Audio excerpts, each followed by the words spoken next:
Eu sou a professora Patrícia Martinez. Estarei acompanhando você na disciplina de Sistemas Operacionais. E na aula de hoje nós vamos aprender sobre gerenciamento de dispositivos. O que seria um gerenciador de dispositivo? Ele é o que vai permitir que os usuários vão controlar o hardware conectado no computador. Então, no sistema de gerenciamento de dispositivo, nós vamos aprender por que é que o hardware vai controlar, por que o gerenciador vai controlar o hardware, como é que ele faz esse tipo de controle. Então, vamos ao quadro para entender a nossa última aula de hoje. Então, nós vamos aprender sobre o gerenciamento de memória, por que é importante ter um gerenciamento de memória, quais são os tipos de gerenciamento de memória. Então, por que é importante a gente ter no nosso hardware, né, uma memória e por que ela é responsável aí pelo armazenamento e quais os tipos. Vamos aprender o que é alocação particionada estática e o que é uma alocação particionada dinâmica. O que é o conceito de swapping? O que é um mecanismo de gerenciamento de memória swapping? Qual é a vantagem dessa técnica de swapping? Quais são os tipos de se organizar e se estabelecer a técnica de swapping? O que é uma memória virtual? O conceito dela, por que foi criado a memória virtuais e quais são as técnicas para a gente implantar aí uma memória virtual? E o gerenciamento de dispositivos de entrada e saída. Como é que um sistema operacional gerencia os dispositivos de entrada e saída? Então, hoje é a nossa última aula de sistemas operacionais. Nós vamos estar aprendendo vários conteúdos. Eu peço a colaboração de vocês na parte de interação, para que a gente possa, então, nessa aula, fazer uma melhor aula possível para que vocês possam entender e também depois tirarem suas dúvidas. Gerenciamento de memória. O que é um gerenciamento de memória? Por que é importante a gente ter, então, uma memória no nosso computador e o que ela vai fazer nessa parte de gerenciamento? Então, o gerenciamento de memória, todo programa ele precisa utilizar a memória para que seja executado quando um programa, né, no sistema operacional, ele é executado.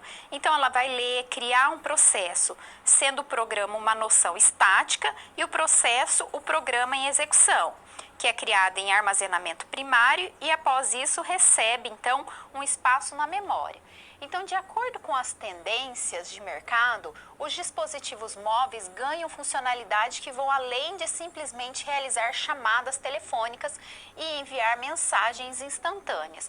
Então, hoje a gente tem aí, né, os dispositivos móveis, que a gente, além da gente fazer chamadas, eles vão além, né? A gente baixa vários aplicativos nele, vários programas, e esses programas requerem recursos, requerem memória. Então, é isso que nós vamos estar aprendendo. Então, a quantidade de memória suficiente nos dispositivos móveis se tornou um desafio para as empresas que precisam armazenar o sistema operacional, aplicativos, registro, deixar espaço para que o usuário realize o download de outros serviços e aplicativos disponíveis para os seus respectivos dispositivos celulares. Então, a gente hoje tem os nossos celulares, a gente faz, então, baixa os aplicativos nele, mas muitas vezes está cheio, né? A memória está cheia. Então, o que significa isso? Significa que aquela quantidade de memórias que a gente tem no nosso celular não é o suficiente para baixar o nosso aplicativo. Então, a gente precisa de um outro celular, de um novo celular, para que a gente possa estar armazenando novos aplicativos. Então, a memória ela é muito importante em relação ao tipo de armazenamento. Vamos entender isso. Então, a memória ela é imprescindível e a sua quantidade adequada é um desafio para os fabricantes. Então, a gente vê que a memória ela é imprescindível, né? Porque se não tiver memória ali no nosso celular, a gente não consegue baixar esses aplicativos. E quando vamos comprar um computador, a gente precisa nos atentar a alguns recursos. Quando vamos escolher um novo computador para comprar, a gente quer garantir que tenhamos basicamente processamento eficiente e alta capacidade de armazenamento. Então, é nas memórias que existe essa capacidade de armazenamento. É através da memória que a gente vai estar fazendo os armazenamentos dos nossos aplicativos. Então, a gente busca no mercado, quando a gente vai fazer uma compra, um computador que tem um processamento e uma memória boa para a gente fazer as nossas atividades durante o dia a dia ou na empresa também que a gente utiliza, né? Vamos ao quadro. Então, com isso, acabamos por observar no ato da compra qual o tipo de processador e quanto de memória RAM que tem aquele computador e qual a capacidade de armazenamento do HD. Então, tudo isso vai influenciar na velocidade do nosso computador, do nosso celular. O sistema operacional que já vem licenciado e instalado na máquina, também a gente verifica qual é o sistema operacional. Então, a gente tem alguns, na tabela a gente vai mostrar os tipos de armazenamento. Então, de uma memória permanente, uma memória secundária, uma memória principal, um cachê e os registradores. Então, geralmente, o gerenciamento da memória é a tarefa que vai desempenhar pela parte do sistema operacional, que vai controlar o uso dessa memória. E a necessidade de manter múltiplos programas ativos na memória do sistema impõe outra necessidade de controlar que essa memória é utilizada por vários programas. Então, as memórias são todos dispositivos que permitem a um computador guardar dados temporários ou permanentemente. Então, o que são isso? O que são esses tipos de armazenamento? No caso dos registradores, fazem parte da unidade central de processamento, que é a CPU, e são rápidos, pois armazenam a informação ou instrução de processo que deve ser executada ali imediatamente. Então, os registradores vão ter esse tipo de funcionalidade. E a memória cachê, ela é considerada mais lenta que os registradores, porém mais rápida que a memória principal. Ela existe, pois são necessários alguns mecanismos de armazenamento para permitir que a CPU acesse e realize o processamento da instrução de processo mais rapidamente do que se tivesse que acessar determinado dado ou instrução diretamente em uma das outras memórias, principal, secundária ou permanente. Então, existe essa memória cachê, né? Para o quê? Para processar mais rapidamente do que tivesse que acessar determinado dado ou instrução em uma das memórias principal, secundária ou permanente. O modo como se realiza a busca da informação é diferenciado e cada uma possui uma função diante do contexto de gerenciamento de memória do sistema operacional, sendo que a memória cachê ganha cada vez mais espaço para o armazenamento de acordo com as novas arquiteturas de computadores, em função do crescimento das aplicações e necessidades de software. Então, conforme vai crescendo as aplicações e as necessidades de software, essa memória cachê ela vai ganhando mais espaço para armazenamento.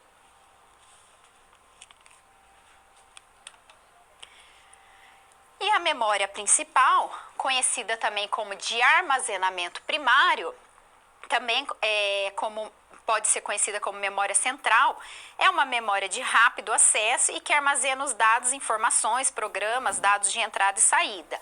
Então, pois é nela que vai se concentrar o gerenciamento de memória realizado pelo sistema operacional, nela se concentram as aplicações que serão diretamente solicitadas pelo processador através do mecanismo de endereçamento e não é considerada muito rápida, porém pode ser de capacidade de armazenamento relevante na ordem de alguns gigabytes, como por exemplo a gente pode citar a memória RAM. Então a memória RAM é possível a gente acessar os dados e arquivos diretamente através de uma espécie de índice, né? Ela funciona como se o equipamento soubesse ali exatamente onde encontra as informações que procura e vai diretamente lá acessando de forma rápida. Então, quando ela procura lá um índice, ela acessa de forma rápida. Então, essa memória RAM permite apenas as operações de leitura e escrita. Então, a gente faz somente a leitura e a escrita nela. Ela é volátil. Assim que o computador é desligado, ela perde todas as instruções ali carregadas e disponibilizadas para acesso rápido pelos registradores e processos de programas em execução. E já na memória ROM, ficam gravadas as especificações do sistema e não devem ser alteradas. Por esse motivo, a memória ROM fica disponível apenas para leitura. Então, a gente tem que tomar um cuidado na memória RAM, porque quando a gente desliga o computador, ela vai perder ali todas as informações que estavam carregadas, né? E já a memória ROM fica gravada as especificações do sistema e não deve ser alterada. Então, o que você gravou ali, ele não altera. Então, ela fica ali disponível somente ali para a leitura. E a memória secundária é responsável pelo armazenamento permanente de dados e não permite endereçamento, por exemplo, os pendrives, os CDs e os DVDs. Ela é considerada mais lenta em função de não permitir endereçamento e ter de ser localizada por um sistema de arquivos. Então, é na memória secundária, que ela é de armazenamento permanente, ela vai armazenar dados ali permanente no sistema, né, sem a necessidade de energia elétrica, e por esse motivo ela é conhecida como memória também ali não volátil. Ela funciona como o complemento da memória principal para guardar os dados, então ela é tratado de forma diferenciada e separado ali do sistema operacional. Então, a gente vê vários tipos de armazenamento, né? Os registradores, cachê, memória principal, memória secundária e a memória permanente. Então, uma memória ela é importante para que os sistemas, né, de acordo com essa tendência, né, os dispositivos, a quantidade de memória vai ser suficiente ali, vai tornar um desafio nas empresas para estar disponibilizando para o nosso sistema, para o nosso usuário, esse tipo de armazenamento. Então, quão é importante uma memória num determinado dispositivo?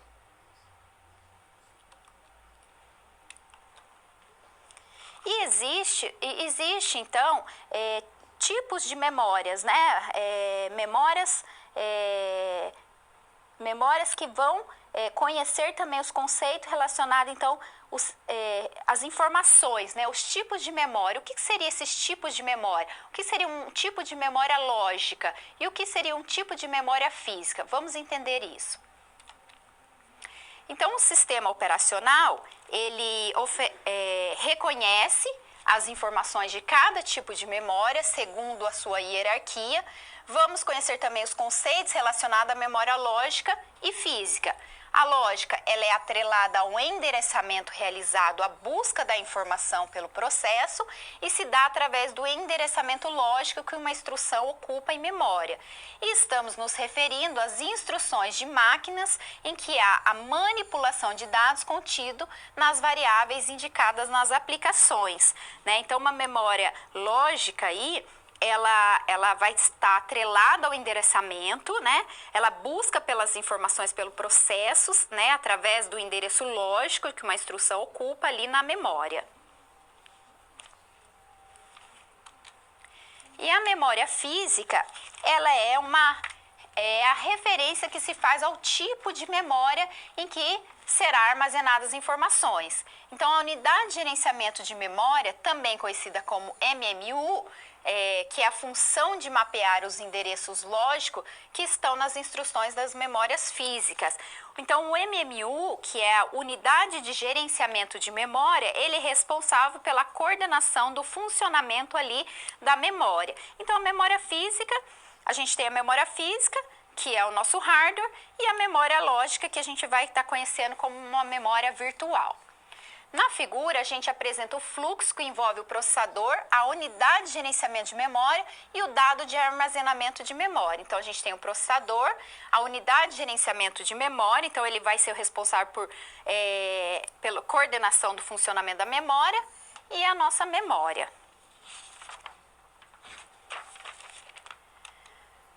O acesso ao endereço lógico que é gerado pelo processo e com isso a MMU direciona o endereço lógico para o mesmo correspondente na memória física. Então, quando o próprio processo gera um endereço lógico e físico, eles são idênticos tanto na memória lógica, responsável pelos endereçamentos, quanto na memória física, que é correspondente à memória principal. Então, para a gente realizar o gerenciamento da memória, a MMU de um processo de usuário que é limitado, são utilizados 2 registradores de limites. Então, aqui nós vamos ver 2 registradores. Que é o quê? O conteúdo de um registrador de limite passa a ser parâmetro para que o processo defina o espaço que deverá ocupar na memória lógica. Então, por exemplo, a gente utiliza o limite que varia entre 100 a 799 para alocação da memória. E a gente vai ver na figura seguinte, né? Na figura, sobre o registrador de limite inferior a 100 e o registrador de limite superior a 799. Então, a gente exemplifica mecanismo de proteção da memória com o uso desses registradores. E tudo que estiver fora desse intervalo será desconsiderado. Então, o registrador de limite, ele indica o espaço de memória que o processo pode ser executado. Então, todo acesso realizado pelo processo à memória é testado com o valor do registrador limite para validação daquele acesso ali. E é de responsabilidade da gerência de memória manter em memória física ou principal a maior quantidade de processos resistentes de forma que seja possível aproveitar o máximo compartilhamento de recursos, como por exemplo processamento, permitir que um número maior de processos, leia as instruções e as execute. Então vamos aprender como acontece a divisão da memória em partes. Processo também conhecido como particionamento ou alocação particionada. Então, há 3 tipos de alocação. A gente tem a alocação contígua, simples, a técnica de overlay, que significa sobreposição, o módulo de sobreposição, ou divisão da aplicação em módulos de forma a alocar de acordo com os espaços que cada um deles ocupa, e a técnica de particionamento. O que seria uma alocação contígua? Então, ela é mais voltada à realidade dos primeiros sistemas operacionais, que eram monoprogramáveis. Monoprogramáveis seria um único sistema sendo programado, sendo a memória principal dividida em 2 grandes áreas, uma para alocar o sistema operacional e a outra para alocar as aplicações do usuário. Então, a gente tem ali a partição, uma fica com o sistema operacional e a outra com as aplicações do usuário. E o desenvolvimento dessas aplicações de usuário tinha de respeitar as limitações da área de alocação das aplicações de usuário pré-determinadas. Então, esse desenvolvimento das aplicações vai respeitar esses limites. O processador e a memória principal não são usados com muita eficiência e aí existe um vazio na parte de um programa que não consegue preencher essa memória. Então, a gente tem que tomar esse tipo de cuidado em sistemas monoprogramáveis. E a técnica de overlay considera que diante de uma aplicação, a divisão de módulos auxilia na determinação do espaço de memória necessária a executar os módulos de forma ali independente. E é no desenvolvimento da aplicação que a gente deve ser especificado o tamanho do módulo e como será a sua alocação de forma a permitir a execução de um módulo por vez. Então, ali, aqueles que movem processos do disco da memória principal e vice-versa. E aqueles que não realizam isso, trabalhando somente ali na memória. E a alocação particionada permite maior aproveitamento dos espaços de memória principal. Então, existem 2 tipos de alocação de memória, a estática e a dinâmica. O que significa isso, então? Então, nos primeiros sistemas operacionais multiprogramáveis, então agora a gente tem vários programas, as partições precisavam ter tamanho fixo, definido de acordo com as necessidades dos sistemas que seriam utilizados. Então, na figura a seguir, a gente vai ver o quê? A gente vai ver, então, quando existe a necessidade de uma das partes serem desabilitada ou redimensionada, era preciso reconfigurar o sistema e instalá-lo de acordo com o tamanho das demais partições. Então, a gente vai ver aqui, na figura, que a gente tinha lá partição 1, 2 e 3, 2 KB, 5 KB e 8 KB. Então, o que a gente faz ali? Então, elas eram de tamanho fixo, né? Então, o programa quer executar um programa de 3 KB. Então, fica ali para executar somente onde tem mais, né, no caso ali de 5 KB, e assim por diante. Então ficava fixo, ficava ruim de fazer esse tipo de alocação. E daí entra então, a gente vê a questão da alocação dinâmica, né?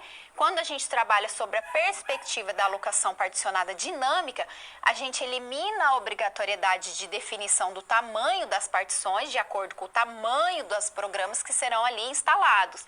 E a alocação particionada dinâmica, não temos mais a necessidade de definir o tamanho das partições, pois os programas será disponibilizado apenas o espaço em memória que seja o suficiente para o quê?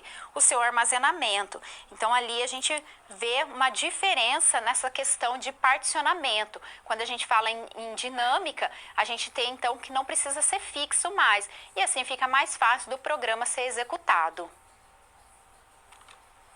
E com isso, a otimização de recursos e alocações e redução dos espaços vazios, que porventura não estejam sendo utilizados por uma aplicação e necessite desfragmentar o disco para realocar e organizar a memória ali novamente. Esse é um problema que se resolve com o que chamamos de fragmentação externa. Então, a fragmentação externa vem para ajudar esse problema em relação aos espaços ali vazios. E quando acontece nas alocações sobrar em memória uma determinada quantidade que é considerada relativamente baixa para armazenar outras aplicações, é necessário criar uma área com aquele tamanho que sobrou, mesmo que pequeno, para armazenar outro tipo de informação ou aplicação que requeira menos espaço. E esse processo refere-se a essa fragmentação externa, então. E outra forma daí da realocação dinâmica dos espaços disponíveis, todos os pequenos espaços são organizados de forma contígua, o que libera mais espaço para armazenar de outras aplicações. Então a gente viu nessa parte de gerenciamento de memória o quão é importante a gente ter um gerenciamento de memória, né, para fazer esse tipo de alocações das aplicações, para que não fique sobrando espaço ali na memória e que os programas sejam executados então realmente ali e sejam todos realocados, e com isso a gente tem agilidade ao abrir até mesmo um programa.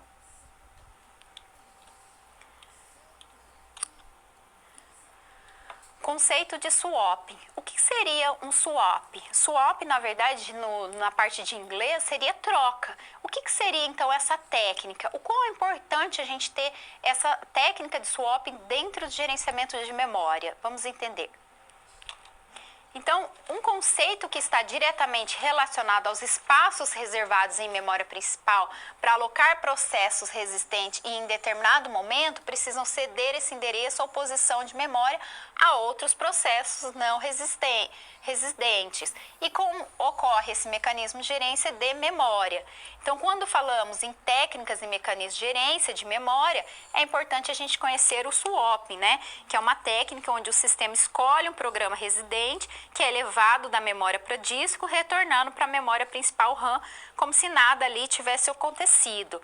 Então, ela foi desenvolvida com o intuito de solucionar um problema comum em multiprogramação, que é a falta de espaço na memória principal. Então, quando a gente tem esse problema de falta na memória principal, ele propõe, né, ao invés de um processo residente em memória principal, esse é enviado por tempo determinado para a memória secundária, para dar espaço suficiente para que um processo não residente seja alocado e após a sua execução, o espaço volta a ser liberado para que aquele processo residente retorne ao endereço de origem. Então, essa técnica de swapping, ela vem para ajudar quando não tem memórias suficientes, né, para a gente executar uma aplicação. E daí ela nos ajuda, faz com que a gente realoque algum programa nesse tipo de swap, nessa técnica swap, e a gente libera espaço para executar outro sistema.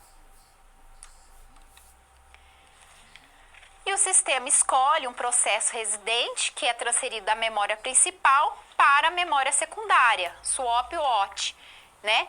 Out, geralmente o disco, Posteriormente, o processo é carregado de volta da memória secundária para a memória principal, swap in, e pode continuar sua execução como se nada ali tivesse acontecido. E na figura, a gente apresenta a identificação de um processo não residente em memória principal que necessita de mais espaço para ser alocado e entrar em execução. Então, aqui a gente tem o quê? A memória, os programas sendo executados, né? E a gente tem o processo que precisa entrar, esse programa H. Daí, o que a gente faz? A gente pega o swap app, né? Tira, então, esse programa R, executa na swap, né? Swap out. E com isso, essa concessão acontece e é necessário que seja aplicado um algoritmo que vai verificar qual processo residente está em estado de espera e não será alocado em seguida para execução. E é possível ceder o seu espaço ou endereço de memória para que um outro processo utilize aquele recurso e entre efetivamente em execução. Então, quando o processo escolhido para ser retirado da memória está em estado de espera ou de pronto, podendo ser considerado não residente, recebe o nome de out-swapped. Daí nós vamos ver também essa parte de what-swapped, que é os processos no estado de espera ou pronto quando estão fora ali da memória, que eles são ditos aí não resistentes. E quando o processo não residente alocado encerra a sua execução, ele é retirado da memória principal e retorna ao local ali de origem. Então, aqui na figura, a gente apresenta o processo de devolução. Então, aqui tá, na memória, a área tá livre, e daí a gente fala de swap in. Então, ou seja, o procedimento de devolução do processo residente que estava alocado em um disco, a memória secundária para a memória principal que se encontrava ali liberada. Então, está liberado, volta o programa para a memória principal. E essa técnica de swapping somente poderá ser implementada a partir do uso de um registrador de alocação. Esse registrador de alocação é acionado no momento em que o programa ou aplicativo em uso é carregado e recebe o endereço inicial de alocação que foi disponibilizado para ele em memória. Então, a cada nova solicitação de memória, será somado ao conteúdo desse registrador e com isso é gerado o seu endereço físico e permite que um determinado programa possa ser carregado em qualquer posição de memória. Então, a gente viu a questão da swap out, né? Quando ele precisa sair ali da memória principal, um programa sai da memória principal e quando ele volta, swap in. Aí ele volta quando o espaço ali está liberado para que ele volte para a memória principal. E na figura abaixo, a gente tem um exemplo de mecanismo de carregamento de um programa em sua respectiva referência no registrador de realocação. Então, registrador de realocação, atribuição do endereço inicial e o endereço ali de instrução ali no endereço de memória. E qual é essa vantagem de utilizar essa técnica? Que ao a gente realizar o swapping, é possível compartilhar mais recursos ou endereço na memória principal, com melhor aproveitamento da memória principal, conseguindo também otimizar o processamento e maximizar a utilização dos recursos da memória de modo ali geral. E alguns pontos a gente tem que tomar cuidado também, por ser listado como custo de processador com as operações de entrada e saída, né? Então, é o processador que vai fazer esse trâmite aí, então o processador precisa ser melhor, junto aí à memória principal. Ou seja, é possível perder um pouco de eficiência quando se realizam essas operações, pois os recursos podem estar dedicados justamente a swapping e não ser alocados recursos suficientes para que os processos residentes na memória principal entrem ali em execução. E quando temos esse tipo de situação, acontece a ingerência de memória, temos que se chamar thrashing, né, que seria quando não há memória RAM para atender os processos, o sistema se torna lento, pois gasta seu tempo ali fazendo essa troca de páginas, que é um dos problemas mais graves que pode ocorrer e comprometer a eficiência da máquina. E outros fatores, como não realizar swapping de código de processo, devem ser levados em consideração, pois imagine se dois processos estejam dividindo o mesmo espaço de memória por swap, como deve ser tratado então esse problema, como é que a gente deve tratar esse problema. Então, a preferência, então, ali fica em realizar o swap apenas de dados e de elementos da pilha entre os processos que estão compartilhando do mesmo espaço em memória principal e deixar o segmento em que estão alocados os códigos intacto até que sejam finalizada a execução ali do processo. Então, é importante a gente reforçar a ideia de que não há vantagem em se aplicar a técnica de swap quando o espaço liberado em memória não for o suficiente para alocar todos os dados necessários de um determinado aí processo. Então, essa técnica de swap vem para ajudar nesse gerenciamento, né? Nesse gerenciamento de escolha ali do programa, né? Para que ele possa, então, liberar espaço para que o outro programa seja executado. Vamos para o nosso primeiro infográfico em gerenciamento de memória. Vamos entender na prática como é que funciona esse gerenciamento de memória, para a gente aprender isso na nossa aplicação. Então, a empresa de pesquisa e desenvolvimento precisa entender um relatório sobre ações de sistemas operacionais para realizar a alocação dinâmica em servidores virtualizados.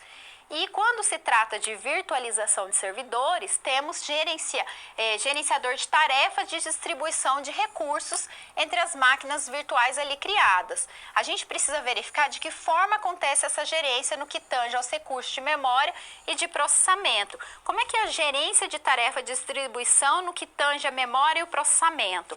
Então, como que a gente tem que fazer esse gerenciamento da memória e do processamento? Então, vamos dar alguns minutos para que vocês possam fazer alguma pesquisa, né? E a gente volta em alguns segundos.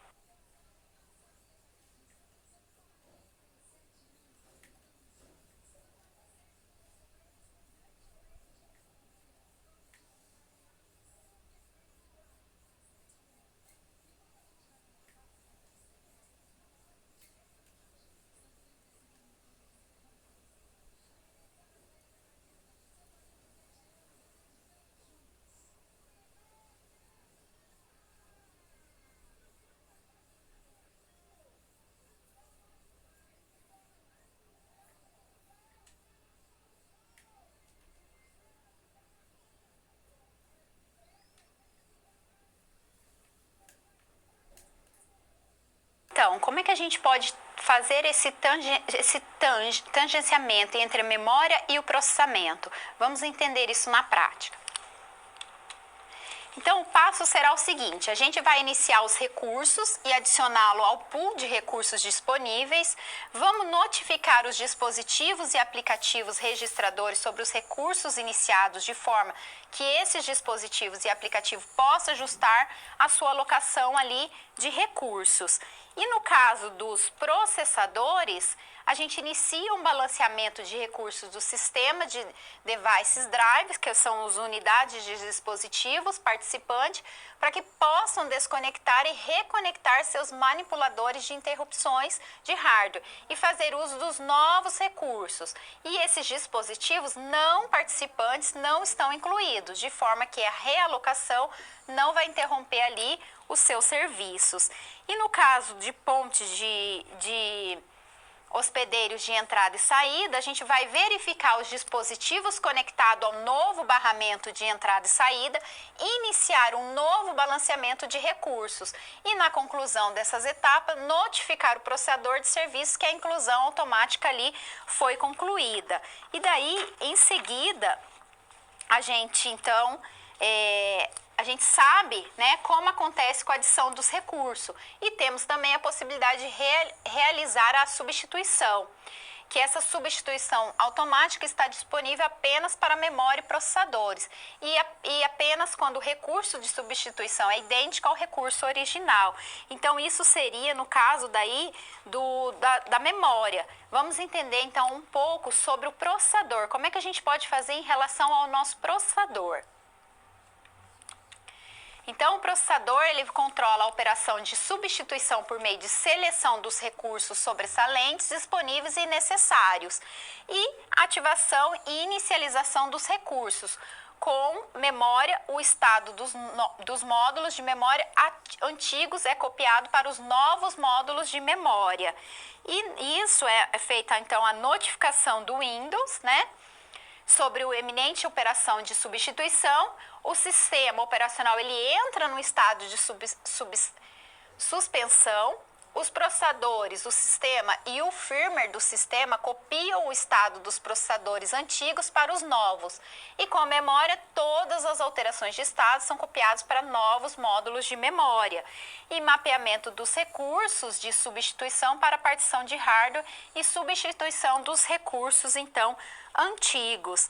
E é a notificação do Windows, né, sobre a conclusão da substituição, o sistema operacional sai do estado de suspensão e retoma aí as operações regulares. E daí entra a desativação dos recursos antigos e notificação ao gerenciamento de serviço. E o aplicativo de gerenciamento do sistema com a substituição, então, ali será concluída. Então, assim que a gente faz gerenciamento de tarefa, de distribuição, na questão de memória e processamento, nessa questão de fazer esse tangeamento na memória e no processamento.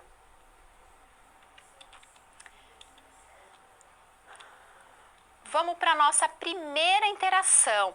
Então, peço a colaboração de todos vocês para ir nessa primeira interação. Vamos entender qual é a vantagem da técnica de swap. Então, o que é a técnica de swap? O que vocês entenderam da técnica de swap? Vou deixar vocês, então, fazer essa busca e a gente volta com as contribuições em alguns minutos.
Olá pessoal, eu sou o professor Dorival, coordenador dos cursos de TI.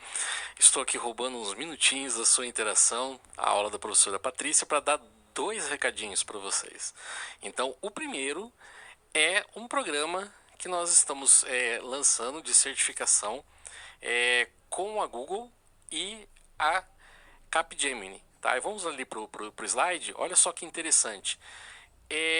Essa parceria, né? Chamada parceria Google Cloud, o que ela é? É uma série de 5 cursos desenhados para desenvolver habilidades técnicas e preparar vocês, né, os nossos alunos, para a certificação de Associate Cloud Engineer. Então note o seguinte, essa são vários cursos que tem da Google, isso o público pode fazer, mas para vocês, os nossos alunos, esses cursos são gratuitos, tá certo? Então, o que acontece? Vocês vão poder fazer esses cursos, esses 5 cursos, para vocês poderem depois fazer a certificação da Google. Note o seguinte, só o fato de você pegar o certificado já vale muito. A Capgemini, que é uma grande empresa de vários associados, tem muitas empresas de computação nesse holding, né? Eles contratam muitas pessoas e uma das pessoas da Capgemini falou que eles não se importam se a pessoa faz a certificação, ou a prova de certificação. Já tendo esses certificados já é o bastante, tá certo? E vocês podem também fazer a certificação. Fazendo a certificação, vocês vão ter, inicialmente, a Google estava falando em 50% de desconto na prova de certificação, mas eu estou achando que eles vão chegar a 80%. Então, pessoal, é uma chance única. Vamos voltar lá para o slide. Olha só o que vocês vão ter. Vocês vão ter acesso gratuito, vocês, tá? Não é o público em geral. Tá certo? Isso é uma coisa tem que deixar bem claro. Isso daí é gratuito para vocês, tá certo? Então vocês vão ter um acesso lá na Coursera, né? É uma especialização on demand. Você entra e faz os cursos. E você também vai ter acesso gratuito aos laboratórios da Quick Labs. Então, olha só, vocês precisam fazer isso, tá certo? Vai dar um up na carreira de vocês. Isso é uma certificação da Google. Então é uma certificação forte, né? Os próprios cursos já têm um apelo forte, né? Então façam, não percam essa oportunidade, tá certo? Ah, mas essa coisa de cloud, né, nas nuvens, não é muito a minha área. Pessoal, hoje em TI tudo passa pela cloud, tá certo? Então vocês precisam fazer isso. Aproveite essa oportunidade, é gratuito, tá certo? Olha só, gratuito, né? Então, gratuito até fila errada a gente entra, tá certo? Então, façam. Tá, professor, mas como que eu faço então? Bom, os tutores têm lá o link do cadastro, tá? Então, basta vocês entrarem nesse link, se cadastrar, eles estão mandando algumas mensagens. O tutor de hoje, o Thiago, ele também está colocando aí na sala, no chat, o link para vocês, tá certo? Então, entre lá no link. Se vocês perderem, não der tempo hoje, entre em contato com o seu tutor, ele tem esse link, entra no link, faz o cadastro, tá certo? E faz os cursos. Isso vai ser ótimo para sua carreira, tá certo? E aí nós vamos para um outro curso. Olha só, hoje cheio dos cursos, tá também gratuito. Olha só, vamos lá para o slide. Então, olha só, nós temos então o Acelere Sua Carreira, tá certo? Esse é um curso de extensão gratuito, tá certo? O que nós vamos fazer?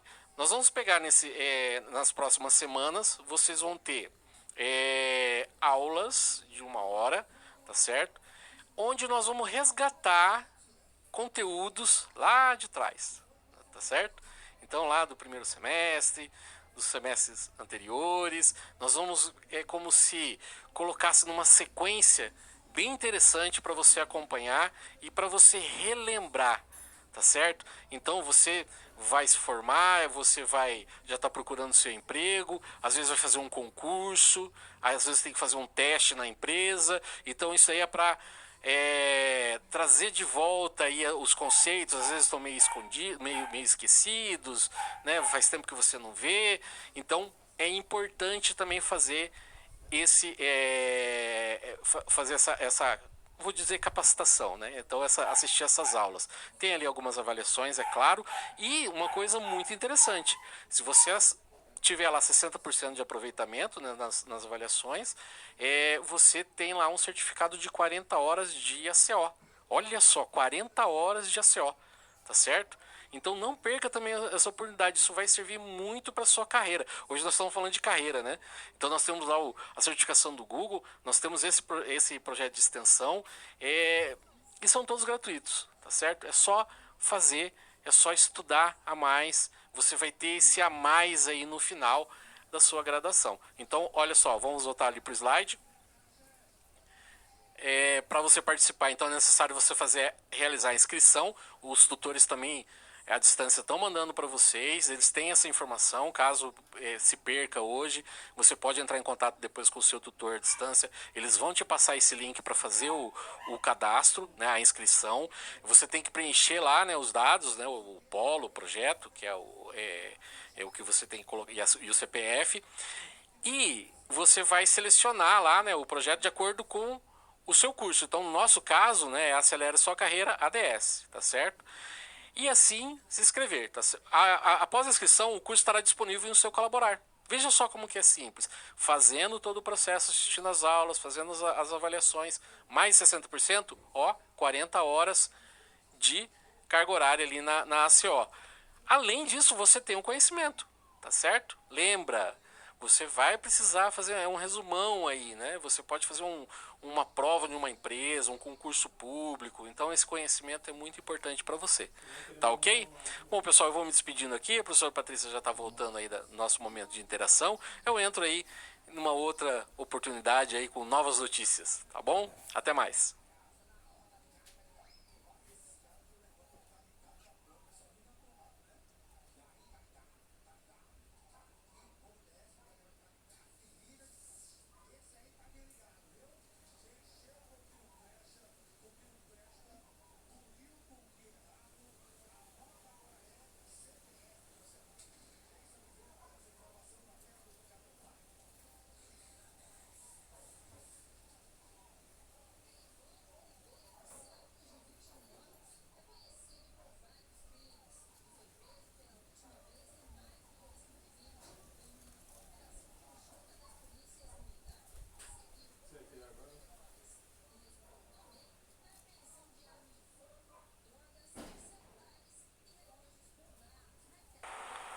Então, aluno, conseguiu ver a técnica de swap? Qual é a vantagem dela?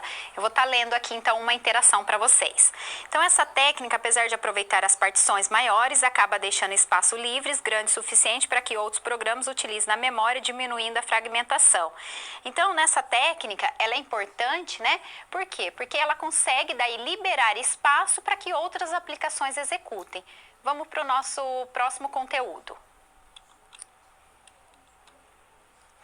Então, na técnica swap, existe alguns tipos de situações, tipos de técnica swap. E nós vamos entender isso no conteúdo de agora. Então, vamos listar os tipos de se organizar e estabelecer uma política de realização swap. Então, swapping por paginação ou swapping ou paginação de swap. Então, é a técnica de paginação que é realizada pela unidade de gerência de memória e, com isso, torna mais viável utilizá-la, pois as páginas são de tamanhos relativamente pequenos e independente dessa característica e os segmentos ou qualquer quadros, né, de página tem o mesmo tamanho. Então, isso permite que sejam copiadas páginas de forma individual para a memória principal e memória secundária ou disco. E é possível, através do swapping de paginação, fazer a swap de processos inteiros. Para que a página seja devidamente identificada, é utilizado o bit de presença P. Esse bit de presença verifica a existência da página em memória principal ou ali a memória secundária. E as strings de referências, né, que é o modelo que vai representar ali o rastro de execução de um programa, ele vai simular uma sequência de acesso à página, lista a referência, a sequência ordenada de acesso à página para leitura ou a gravação. E a política de substituição global, em que os processos podem solicitar mais página do que aqueles que a MMU alocou para a swap. E local, em que a swap pode acontecer apenas entre as páginas que o processo ali possui. Também temos o tipo de se organizar de mínimo de Belad, que é a política de swap criada por Laszlo Belad, em que afirma que uma página que ainda não tenha sido utilizada será mais viável escolha para se realizar swap para a memória secundária. E a FIFO, né, que a primeira página a entrar vai ser então a primeira página ali a sair. Essa página que primeiro foi utilizada será a primeira a ser escolhida. E a implementação bastante simples e é necessário ali ter uma fila. E segundo a Change, extensão de FIFO com uma verificação, se o bit de acesso for 0, a página será enviada por swap para a memória secundária. E se o bit de acesso for 1, então o bit de acesso é deletado e a página reinserida ao final ali daquela fila.